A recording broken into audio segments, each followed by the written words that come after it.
RTHK. Good morning and welcome to Money for Nothing. I'm Brian Kearns. And we'll also be looking at some interesting frontier markets discussion with Douglas Clayton this morning, CEO of Leopard Capital. We thought it a great time to take a look at frontier markets, and so we have Douglas Clayton, CEO of Leopard Capital, with us. Doug, good morning and thanks for coming in. Good morning. Yeah, awfully sorry about that snafu the other day when you were in our studios and a remote studio. I didn't realize you were meant to be on Money for Nothing. But it's great. I mean, it's always fun to look at these markets like Cambodia, Myanmar, and Vietnam. Have they also been sort of suffering of late under this increased volatility? There's some very interesting longer-term things going on which are going to completely transform this region. And I think people are starting to prepare for that. The Greater Mekong sub-region is starting to integrate, and there's going to be tens of billions of dollars poured into infrastructure improvements to connect these countries, particularly Cambodia, Laos, Thailand, and Myanmar. Do you have to have patience, though? Is it something that could take quite a long period of time?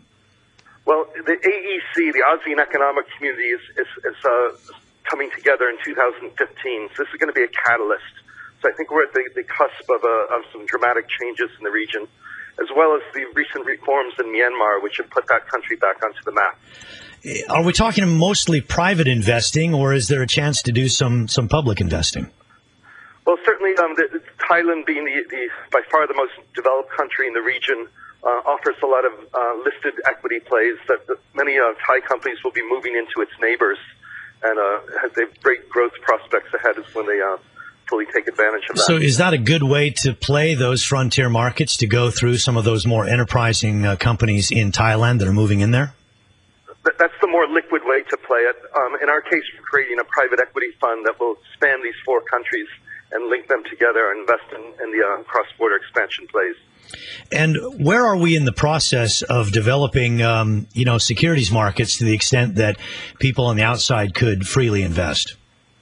Well, obviously Thailand has a very developed market, but Cambodia and Laos opened their stock exchanges over the last couple of years. There's two listed companies in Laos and one in Cambodia. And Myanmar is working on developing their stock market in 2015. So eventually all these countries will have a domestic stock market, and maybe they'll link them at some point.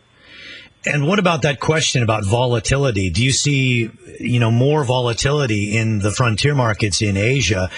Or do you actually, in some ways, see that they could be kind of separated off from emerging markets and also the developed markets? These countries are being driven, especially with the frontier markets, they're being driven by the domestic growth stories, not so much what's happening in the West.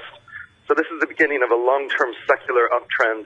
And I think that as a result, the frontier markets offer a safe haven from global volatility. So do you play the infrastructure companies there more than, say, the consumer plays?